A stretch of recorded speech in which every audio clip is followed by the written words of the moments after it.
Hello everyone, कैसे हो सब। तो दोस्तों आज हम डिस्कस करेंगे आपका एसएससी टेस्ट नंबर 289 जो कि आपका 11वीं हर क्लासेस में यानी आज सुबह 10 से 11 जो कि हेल्ड हुआ है। तो इसमें स्टार्ट करते हैं हम रीजनिंग से। देखो पहला ही क्वेश्चन आपका डायरेक्शन एंड डिस्टेंस का। ये कह रहा है एक नर्स है, वो अपने ड्यूटी डॉक्टर की तलाश में अस्पताल में पूर्व में 90 मीटर चले यानी ईस्ट में। ये कह रहा है कि नर्स है move 90 metre in the east in the hospital to look for her duty doctor. देखो स्टार्टिंग में ये इनिशियल पॉइंट मान लो, यहाँ से 90 मीटर वो ईस्ट में गई है, उसके बाद वो राइट मुड़ी है यानी दाएं मुड़ी और 20 मीटर मुड़ी है गई है यानी यहाँ से 20 मीटर ये गया। इसके बाद फिर वो राइट मुड़ी है और 30 मीटर जाने के बाद वो आईसीयू पहुंची, यहाँ से फिर राइट लेगा तो यहाँ पे ये है 30 मीटर, लेकिन यहाँ पे डॉक्टर नहीं था। उसके बाद वो 100 मीटर नॉर्थ में गई है। देखो जब ये 100 मीटर यहाँ से नॉर्थ में जाएगी तो ये अगर 20 दूरी है तो ये भी 20 दूरी तय करेगी, तो यानी ये बच गया 80 मीटर यानी 80 आपकी ऊपर गई है। अब ये कह रहा है एंड मीट हर डॉक्टर यानी यहाँ पे उसको डॉक्टर मिल गया। अब ये डिस्टेंस कह रहा है फ्रॉम स्टार्टिंग पॉइंट। देखो स्टार्टिंग पॉइंट ये था, फाइनल पॉइंट ये है, इसके बीच की ये दूरी आपको बतानी है। देखो ये वाला आपको 80 दे रखा है, यहाँ से यहाँ आप जाओगे टोटल 90 गई थी, लेकिन ये वाली दूरी आपकी 30 है, तो सिर्फ ये दूरी कितनी बच गई, 60 बच गई। अब ये राइट एंगल ट्रायंगल है, ये 80 है ये 60 है, तो ये आपका बच गया 100 मीटर। ये ट्रिपलेट है 8 6 10 60 80 और 100, तो ये आपका आंसर है। नेक्स्ट है ये कह रहा है एक पेपर है, जब इसको फोल्ड करेंगे तो आपका कौन सा आंसर होगा। देखो आसान है, जब सबसे पहले मैं इसको अनफोल्ड करूंगा, यहाँ से यहाँ फोल्ड कर रखा है, तो देखो जो मतलब इसकी एक मिरर इमेज बनेगी। यानी मिरर इमेज कैसे बनेगी, देखो ये वाला बेस आपका उठ के यहाँ पे आ जाएगा, ये वाली कॉमन रहेगी और ये वाली आपका जो इस पे आ जाएगा। तो यहाँ पे देखो इस बेस में यहाँ पे 2 सर्कल हैं, तो ये बेस जब उठ के आएगा तो 2 सर्कल यहाँ पे आएंगे। तो ऐसा सिर्फ देखो यहाँ पे आधे पार्ट में ये 4 सर्कल, और जब इसको मैं रेप्लिकेट करूंगा यानी इस लाइन के चारों तरफ कॉपी करूंगा तो ये आपका देखो वहां पर ये 2 फिर यहाँ पे इस साइड बन जाएंगे आधे पार्ट में, और 2 आधे पार्ट में बन जाएंगे। तो ये देखो कहाँ पे हैं, ये दोनों साथ रहेंगे। तो आपका एक ही ऑप्शन है जो इसको सेटिस्फाई कर रहा है यानी ऑप्शन ए। नेक्स्ट है देखो इस टाइप के क्वेश्चन में आप क्या करो, सबसे पहले इनको अरेंज कर दो। और अरेंज कैसे होंगे, दोनों में कॉमन ढूंढो। तो स्टार्ट करो, देखो यहाँ से एल बड़ा है आई से, आई बड़ा या बराबर है जे से, जे छोटा है के से, के बराबर है यू। अब यहाँ पे देखो, अब यहाँ पे एक आपको दिख रहा होगा यानी ये आपका अलग पार्ट है, तो इन दोनों को मिलाना है। तो दोनों में कॉमन देखोगे एल है, तो एल से इनको जोड़ना स्टार्ट कर दो। देखो एस है, फिर पी है, ओ है और जेड है। अब रिलेशन है पहला पी बड़ा है यू से, पी को ढूंढो और यू को तरफ जाओ। देखो अब यहाँ पे यदि सिंबल अगर अपोजिट सिंबल कहीं पे दिख जाते हैं तो यानी वो बात गलत होती है। देखो यहाँ पे अपोजिट सिंबल आगे, एक का तरफ इस साइड है, एक का मुंह उस साइड है। अब देखो जे बड़ा है जेड से, जे आपका यहाँ है और जेड आपका यहाँ है। देखो यहाँ पे फिर अपोजिट आ गई, तो जब अपोजिट आते ही तीनों में से कोई भी 2 आपके एलिमेंट उनमें अगर अपन रिलेशन की बात करें इस चैप्टर के अकॉर्डिंग तो 3 ही रिलेशन हो सकते हैं, या तो 2 संख्याएं बराबर हो सकती हैं, या पहली दूसरी से बड़ी या फिर पहली दूसरी से छोटी। फिर आपकी सीरीज है, देखो एक संख्या बड़ी एक छोटी, एक बड़ी एक छोटी, या एक छोटी एक बड़ी एक छोटी एक बड़ी, ये आपकी अल्टरनेट सीरीज है। अल्टरनेट सीरीज में देखो 199 से 196 गए, फिर 193 यानी आपका 3 की कमी हो रही है। उसके बाद देखो 211 से कहीं पे गए, फिर आप कहीं पे गए। अब यहाँ पे देखो यदि ये गैप बराबर है तो यहाँ पे भी गैप बराबर होगा। वो कैसे पता लगेगा, सीधा 17 में से 11 घटाओ, 6 बच गया, उसको 2 से डिवाइड कर दो 3, यानी यहाँ पे भी आपका 3 का गैप है। तो 211 में 3 जोड़ूंगा 214, ये आपका आंसर है। नेक्स्ट है देखो ये आपको सीरीज दे रखी है, आपको बताना है कि जो ये आपको नीचे अंडरस्कोर दे रखा है इसकी जगह क्या आएगा। देखो ये सीरीज है, अब ये जो सीरीज आपकी चलती है ये आपकी रिपीट होती है, कुछ एक लेटर क्लस्टर की फॉर्म में होती है। भाई 5 या 6 अल्फाबेट आपके रिपीट होते दिखेंगे। अब देखो रिपीट कैसे होंगे, यदि लास्ट वाला अल्फाबेट दे रखा है तो सिर्फ वो चेक करो। यहाँ पे देखो पी देखा अपन ने, उससे पहले के था, तो यानी यहाँ पे सेम दिख रहा है अपने को, यहाँ पे सेम दिख रहा है आपको, यहां तक पी तक, यानी पी अपना लास्ट में है। देखो फिर पी तक जाओ और फिर पी तक जाओ। अब जो भी अल्फाबेट एक से ज्यादा आपको पेयर में दिख जाए यानी लेटर क्लस्टर की फॉर्म में दिख जाए उसको वहीं रख दो। देखो सेकंड पे ई है, सेकंड पे ई है, यहाँ सेकंड पे ई है, तो यहाँ सेकंड पे ई रख दो। अब यहाँ पे आप देख पा रहे हो पहला बी है, फिर सी है, अब बी के बाद सी यानी वैल्यू बढ़ रही है, तो अब आपका डी आना चाहिए और यहाँ पे आपका ई आना चाहिए। तो बस ये सीरीज पूरी होगी। देखो और तीसरे स्थान पे देखो BE के बाद कुछ और है, CE के बाद H है, यहाँ पे H है, यहाँ पे H है, तो यहाँ पे भी H आएगा।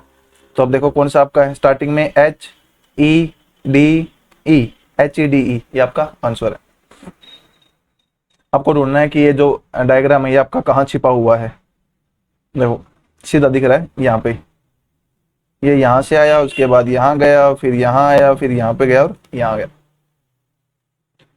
नेक्स्ट है, देखो ये वाला क्वेश्चन कुछ सीखने वाला है। जब भी आपको 3 ही अल्फाबेट दिखे यहाँ पे, STR, PQR, ABC, कुछ भी हो सकता है, और उनमें रिलेशन पूछेगा, यानी इस चैप्टर में यदि 3 कैरेक्टर हैं और उनमें रिलेशन पूछेगा तो ये क्वेश्चन आसान है। देखो ये कह रहा है RS का मामा है, देखो SR SR SR SR आपको ये दे रखा है। तो ऐसे क्वेश्चनों में कुछ नहीं करना रहता।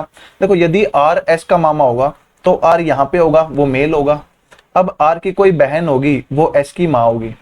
अब यहाँ पे देखो एक तीसरा कैरेक्टर T है, ये T फीमेल होगी, S की माँ होगी और ये इसका भाई होगा। तो सिर्फ ये देखो T और R में या तो T R की बहन होगी या R T का भाई होगा। तो कौन सा आपका बहन या भाई का रिलेशन दिखा रहा है? देखो P माइनस Q का मतलब है P भाई है Q का। तो यानी देखो अब पहले T है, यहाँ पे आपका जो चैप्टर है इसमें जो आपका रिलेशन होगा ना, वो कोई भी सिंबल है वो पहले वाले का दूसरे से रिलेशन दिखाएगा आपका। जैसे मैं कह दूं T इंटू R है तो T का रिलेशन R से। अब यहाँ पे देखो T है वो R की बहन है या फिर R T का भाई है। देखो भाई दिखा रहा है P माइनस Q, यानी दूसरे वाले का रिलेशन देगा ये, इसको छोड़ो। P इंटू Q ये डॉटर दिखा रही है। अब P plus Q, P sister है Q की। देखो ये आ गया आपका P प्लस Q, यानी T प्लस R, क्योंकि T पहले है और R बाद में है, तो T प्लस R का मतलब होगा T सिस्टर होगी। तो बस ये ढूंढ लो T और R के बीच में प्लस कहाँ है, ये आपका आंसर होगा ही होगा। नेक्स्ट, कार्तिक एक मॉल से चलना स्टार्ट करता है। सबसे पहले वो ये मॉल था, नॉर्थ की तरफ गया, 8 किलोमीटर चला। उसके बाद राइट में गया है, 3 किलोमीटर गया है। उसके बाद फिर राइट में मुड़ा है, 5 किलोमीटर गया है। उसके बाद राइट में मुड़ा है और आपका 7 किलोमीटर गया है। देखो यहाँ से राइट में मुड़ के पहले तो ये 3 जाएगा और ये आपको 4 जाएगा। अब यहाँ पे देखो क्या कह रहा है ये, शॉर्टेस्ट डिस्टेंस बताओ मॉल से लास्ट प्लेस की, यानी ये आपको दूरी बतानी है। देखो ये आपको दूरी दे रखी है आपकी 4। अब यहां से यहाँ 8 था, ये 5 है तो ये बच गई 3, ये 4, ये 3, ट्रिपलेट लगा दो, ये दूरी आ जाएगी 5 किलोमीटर, जो आपका आंसर है। अब आपको अरेंज करना है जैसे डिक्शनरी में दिखेंगे। देखो सबसे पहले 5 या 4 में से कोई एक है, 2 ऑप्शन रिजेक्ट हो जाएंगे। 5 और 4 में से देख लो कौन सा पहले आएगा, SAL SAL, उसके बाद M और E, यानी E पहले आता है M से, तो पहले 5 आएगा तो 4 वालों को हटा दो। फिर देखो फिर 3 और 4 हैं जो आपका डिफाइन कर रहे हैं, तो 3 और 4 में देख लो पहले पे कौन आएगा, SAL SAL, उसके बाद M है और V है, इसमें से M आपका पहले आएगा, यानी 4 पहले आएगा, तो ये आपका आंसर होगा। नेक्स्ट है, 5 मित्र हैं, ये अरेंज कर रखे हैं हाइट के अकॉर्डिंग। तो सबसे बड़ी हाइट मैं इस साइड लूंगा और छोटी हाइट मैं इस साइड लूंगा। देखो 5 फ्रेंड है। अब ये कह रहा है S है वो K से छोटा है, तो छोटा इस साइड, K से छोटा है K इस साइड, बट और R से बड़ा है तो R आपका इस साइड आ गया। M सबसे बड़ा है, M आपका इस साइड आ गया। A है वो K से छोटा है और बड़ा है S से, तो यानी A आपका यहाँ बीच में है। कह रहा है कौन है जिससे 2 व्यक्ति छोटे हैं 2 लंबे हैं, तो A आ गया, ये दोनों के बीच में है, यहाँ से भी इन दोनों के और यहाँ से भी इन दोनों के। आपको बताना है निष्क्रिय गैस क्लोरीन और हीलियम। देखो अब क्लोरीन और हीलियम में से आपको पता होगा हाइड्रोजन हीलियम, वहां पे हीलियम जो नीचे आपका आता है, यहाँ पे हाइड्रोजन रहेगा, यहाँ हीलियम है, तो ये वाली इनर्ट गैस ही रहती है आपकी जो पीरियोडिक टेबल है। और क्लोरीन है वो आपका एक इनर्ट गैस नहीं है, तो यानी देखो ये आपकी सारी इनर्ट गैस हैं, इसमें ये हीलियम हो गया और क्लोरीन आपका अलग हो गया।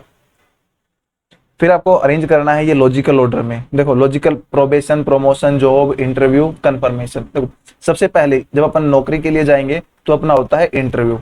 इंटरव्यू के बाद आपकी नौकरी लगती है, नौकरी लगने के बाद आपको प्रोबेशन कंप्लीट करना पड़ता है।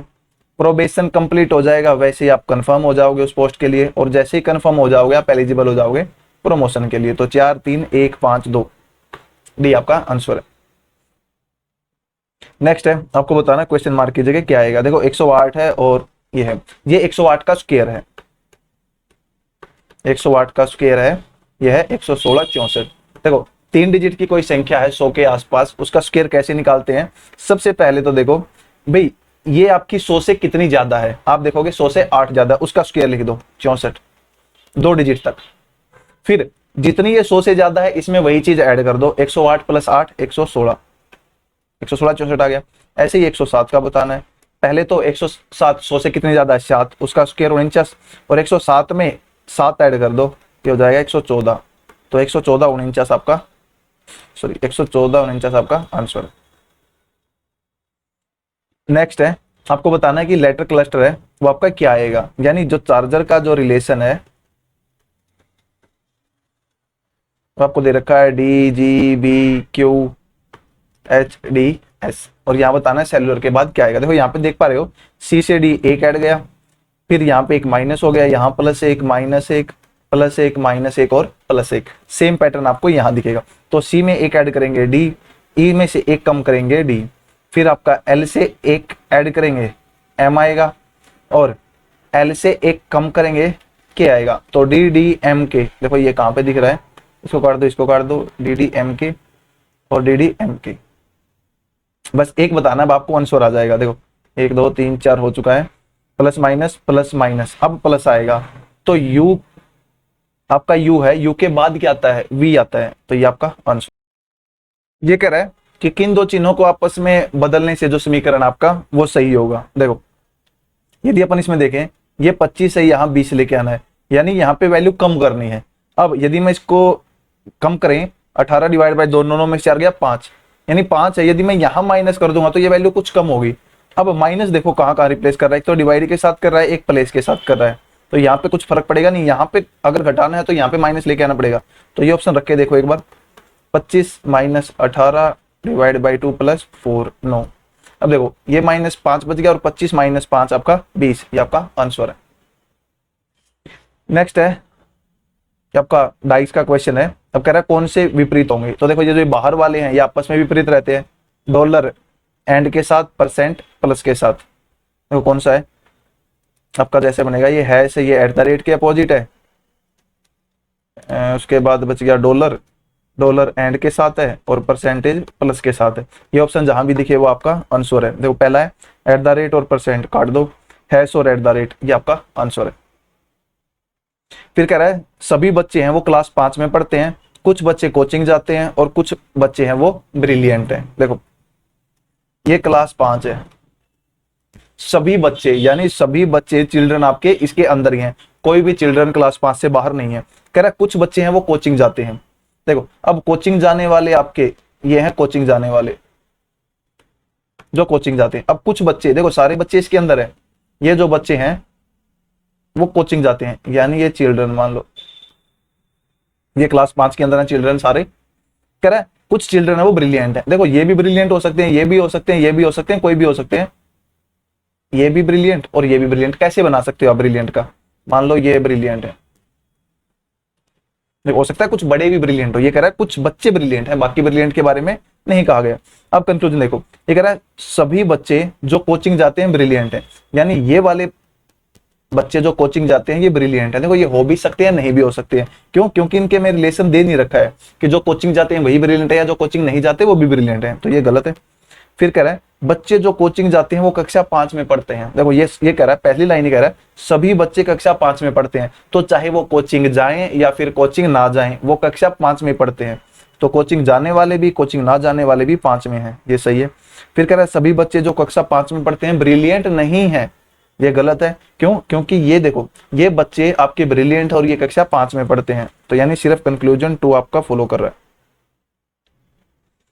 ये कह रहा है किसी कोड लैंग्वेज में टॉम को लिखा जाता है MOVE, टैकल को ये लिखा जाता है, टेबलेट को क्या लिखा जाएगा। देखो सबसे पहले इसको लिखो टॉम MOVE ये लिखा जाता है, टैकल को MFDGPR। देखो ये आपका कॉमन कोडिंग का क्वेश्चन है। क्यों? देखो यहाँ पे T पहले है, इसके आगे M है, तो यहाँ पे T है, इसके आगे M है। उसके बाद देखो एक अल्फाबेट यदि आपका मैच हो रहा है और जो आपका पूछा गया है वो इन्हीं से मिलके बना हो, जैसे टेबलेट आपको पूछा है, आपको ये सारे अल्फाबेट इसमें दिख जाएंगे, जैसे टी है, टी के सामने एम आ गया, ए के सामने एफ है, बी के सामने ई है, एल के सामने पी है, ई के सामने आर है, और टी के सामने फिर आपका एम है, M F E P R M, ये आपका आंसर। देखो कॉमन कोडिंग में या तो एक अल्फाबेट मैच करेगा या फिर एक से ज्यादा अल्फाबेट आपके मैच करेंगे। अब आपको बताना क्वेश्चन मार्क की जगह क्या आएगा। देखो 38, 56 और क्वेश्चन मार्क है, यहाँ पे एक इवन नंबर है, यहाँ पे इवन नंबर है, ऑप्शन सारे इवन नंबर हो, और इवन नंबर क्या है, डबल 4 टाइम्स करने से आपका आता है जनरली। देखो 9 6 15, 15 4 19, 19 दूनी 38, 11 और 9 20, 20 8 28 दूनी 56, 11 और 13 24, 24 और 12 36, और 36 दूनी 72, ये आपका आंसर है। अब आपको बताना है इनमें सेम रिलेशनशिप किसमें है। जैसे शिप है, जहाज को नाविक चलाता है, वैसे ही डॉक्टर को इंजीनियर नहीं चलाता, एडवोकेट को ऑफिस रन नहीं करता, जेल को जज नहीं चलाता, लेबोरेटरी को साइंटिस्ट चलाते हैं, ये आपका सही है। देखो एक महिला की ओर इशारा करते हुए, देखो ये वाला जो क्वेश्चन है, चाहे हिंदी मीडियम हो चाहे इंग्लिश मीडियम हो, हमेशा आप हिंदी में पढ़ना। देखो एक महिला की ओर इशारा करते हुए रोहित ने कहा, वह मेरे पिता की पत्नी के बेटे की बेटी की बहन है। यानी रोहित कह रहा है वह मेरे पिता की पत्नी यानी मेरी माँ का बेटा यानी मैं या मेरा भाई की बेटी की बहन है। बेटी या बहन की बात करें तो या तो मेरी या मेरे भाई की वो लड़की है। तो कह रहा है महिला रोहित से किस प्रकार संबंधित। देखो मेरी अगर वो लड़की है तो बेटी होगी, और मेरे भाई की है तो भतीजी होगी, तो डॉटर और निस। ये कह रहा है A B C D E, ये अच्छा क्वेश्चन है। ए गोलाकार मेज के चारों ओर केंद्र की ओर मुख करके बैठे हैं। अब ए का पड़ोसी बी और ई नहीं है, ई डी के ठीक दाईं ओर बैठा है। देखो 5 बंदे बैठे हैं, 1 2 3 4 और 5, यहां से उठाओ। ई है डी के ठीक राइट में बैठा है और केंद्र की तरफ इनका मुंह है, यानी यहां पे यदि डी है तो यहां पे आपका ई हो गया। अब कह रहा है, देखो ये कह रहा है ए का पड़ोसी बी और ई नहीं है, यानी ए का पड़ोसी बी और ई नहीं है। देखो ए आपका यहां नहीं हो सकता, क्यों, यदि ए यहां हो गया तो ई यहां हो जाएगा। ए आपका यहां नहीं हो सकता क्योंकि ए यहां होते ही यहां पे एक में बी आ जाएगा, क्योंकि बी तो है ही है। तो ए कहां हो सकता है, ए आपका सिर्फ यहां पॉसिबल है, और बी को मैं यहां रखूं, तो अब आपका ए बी ये बच गया सी। ये कह रहा है दक्षिणावर्त देखा जाए तो बैठने का क्रम कौन सा है। यानी देखो दक्षिणावर्त से मैं चलूंगा, यानी क्लॉकवाइज कह रहा है, तो जो ऑर्डर है इनका वो है ई डी ए सी बी। तो पहले में चले सी बी ई ए डी, यानी ये कहीं से उठा लो ऐसे घूम के आएगा। ये देखो पहला है C B E A D, C B E D A D, ये गलत हो गया।